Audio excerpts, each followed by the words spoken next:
Hello, everyone. Today, we're going to learn English by exploring a fascinating story from the ancient times of Westeros. Along the way, we'll also highlight some difficult words and phrases to help you understand better.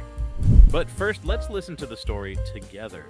You can both listen and read along to improve your English skills. Let's dive into the world of dragons and conquerors. In the ancient times of Westeros, on the bleak island of Dragonstone, a dragon egg hatched in the warm glow of a volcanic fire. From that egg emerged Vhagar, named after one of the old gods of the Valyrian Freehold, a deity of immense power and mystery. Vhagar was born 52 years before Aegon Targaryen set his sights on conquering the Seven Kingdoms, and her early years were uneventful, spent in the shadow of the dragon lords who called Dragonstone home. But Vhagar's life would soon change, and she would become a symbol of power and dominance in the known world. A young Visenya Targaryen, fierce and determined, claimed Vhagar as her mount. Visenya, a warrior princess with a commanding presence, would later marry her brother Aegon Targaryen, alongside their sister Rhaenys, in the ancient Valyrian tradition. The three siblings were destined to shape the future of Westeros. What a fascinating story. But let's dive into the real reason we're here, breaking down those challenging words. I noticed bleak was used to describe Dragonstone. What does bleak actually mean? Bleak means something that is cold, empty, and often depressing. It's often used to describe landscapes that are barren or harsh, like Dragonstone, which is portrayed as a cold, harsh place. That makes sense. Now, what about the word emerged? It was used when Vhagar hatched. Could you break that down? Sure. Emerged means to come out from somewhere. In this context, it means that Vhagar came out of her egg. It's often used to describe something becoming visible after being hidden. Okay, how about deity? It's not a word you hear every day. What's the deal with that? Deity refers to a god or goddess, especially in a polytheistic religion. In the story, Vhagar is named after a powerful god from the Valyrian Freehold, making her name significant and tied to ancient power. Interesting. Let's talk about dominance next. It seems like an important word here. Dominance means having power and control over others. In this case, Vhagar's dominance symbolizes her immense power and influence in the world, especially in battles. I've got a different kind of word for you. Mount.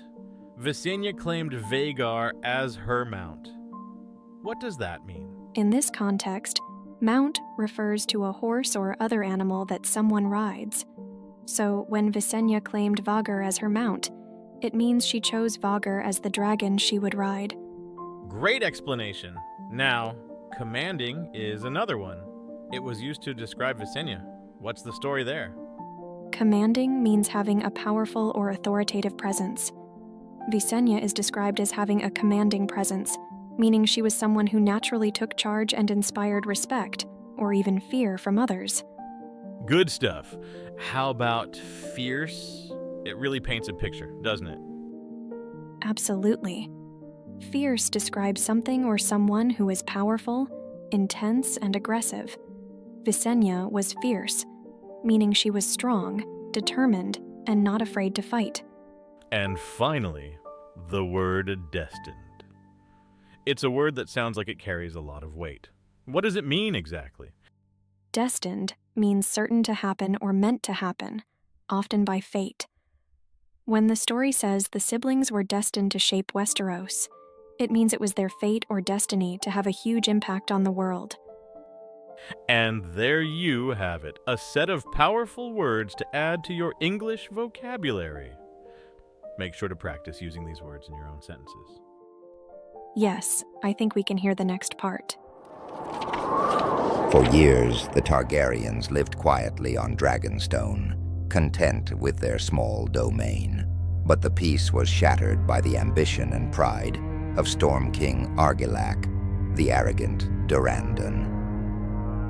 Argilac, fearing the rise of King Harren, the Black Whore, who ruled the Iron Islands and the Riverlands, sought an alliance with Aegon Targaryen.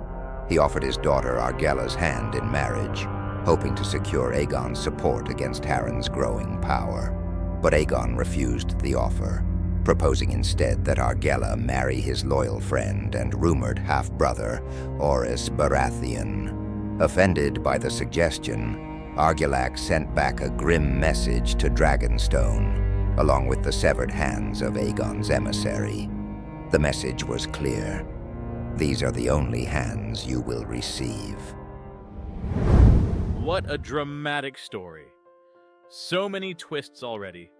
Let's break down some of the trickier words and phrases from this part. First, let's talk about the word content. What does it mean to be content? Content means being satisfied or happy with what you have. In the story, the Targaryens were content with their small domain, meaning they were happy with their little piece of land and had no immediate desire for more. Got it. Now, what about shattered? The peace was shattered by Argilac's ambition. That paints a strong picture. Absolutely. Shattered means something is broken suddenly and completely. It's often used metaphorically, like here, where the peace was completely disrupted by Argilac's actions. Speaking of Argilac, the word ambition is crucial in understanding his character. How would you explain it? Ambition refers to a strong desire to achieve something, usually requiring hard work. Argilac's ambition was to secure his power by forming an alliance with Aegon Targaryen. Now, the word alliance seems important too. What does that mean in this context? An alliance is a formal agreement or partnership between two parties, often to work together towards a common goal. Here, Argilac wanted to create an alliance with Aegon through marriage to strengthen his position against King Harren. Makes sense. How about emissary? It's not a word we hear every day. An emissary is a person sent on a mission, usually as a representative of someone else. In the story, Aegon's emissary was the one who carried his message to Argilac. And that brings us to severed. It's a pretty harsh word used to describe the hand sent back to Aegon. What does it mean exactly? Severed means cut off completely. So when Argilac sent the severed hands of Aegon's emissary, it was a brutal and violent way of rejecting his proposal. Wow, intense. And finally, grim. It was used to describe the message Argilac sent. How would you explain that? Grim means serious, unpleasant, or without hope. In this context, Argilac's message was grim because it was a dark, threatening response to Aegon's suggestion. Those are some powerful words. Now I guess we can hear the next part. So listen to this carefully. This act of defiance sparked a fire in Aegon, and he resolved to bring the Seven Kingdoms under his rule. He called his banners and prepared for war, sending ravens across Westeros with a simple declaration: House Targaryen would unify the realm. Aegon mounted his dragon Balerion, the Black Dread. Rhaenys rode the swift and deadly Meraxes, and Visenya, fierce as ever, took to the skies on Vhagar, who by this time had grown immense in size and strength. Together the three siblings and their dragons descended upon the Seven Kingdoms, their might symbolized in the Targaryen sigil: 3 heads, 3 dragons, united in conquest.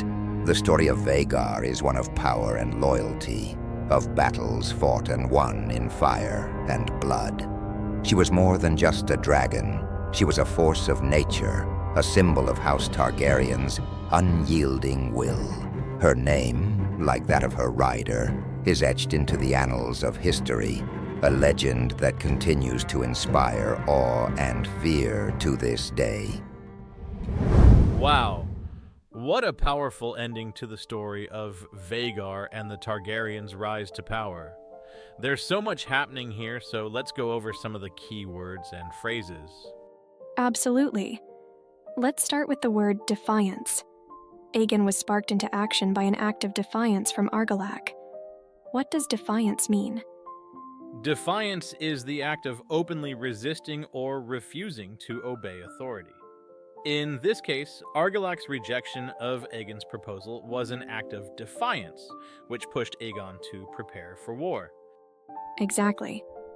Now, the phrase called his banners is also important. What does that mean? Called his banners means that Aegon summoned the lords and armies who were loyal to him, preparing them for war. It's a phrase often used in medieval contexts, referring to gathering forces. Got it. Now, let's look at the word unify. Aegon declared that House Targaryen would unify the realm. What does unify mean? Unify means to bring things together into one. In this case, Aegon's goal was to unite the 7 kingdoms under his rule, making them one realm. Great explanation. Moving on, we have the word sigil, which is a symbol that represents a family or house. In this case, the Targaryen sigil is 3 heads and 3 dragons. How would you describe a sigil? A sigil is a symbol or emblem that represents a particular house or family. The Targaryen sigil shows their power and dominance, symbolized by their dragons. Exactly. Now, what about the word immense? Vhagar had grown immense in size and strength by the time of the conquest. What does that mean? Immense means extremely large or great. Vhagar had become huge and incredibly powerful, much larger than most dragons by that time. Perfect. And finally, let's talk about the phrase etched into the annals of history. What does it mean to have your name etched into history? To be etched into history means to be remembered forever, like your name has been written into the record books of time. Vhagar and Visenya will always be remembered for their roles in the conquest and the Targaryens' rise to power. Well said. That's exactly what makes this story so epic. It's about more than just dragons. It's about legacy and unyielding will. And that's why these stories are so fascinating. Not only do we get to learn new words, but we also dive deep into these legendary tales that have shaped the history of Westeros. And that brings us to the end of this incredible story about Vhagar and the rise of House Targaryen. Absolutely. We hope you enjoyed listening and learned some new words along the way. If you liked this episode, be sure to subscribe and hit the like button. And don't forget to share it with anyone who's also learning English. Join us next time for another exciting story and more English lessons. We can't wait to dive into another one with you. Until then, keep practicing, stay curious, and we'll see you in the next episode. Bye for for now. now.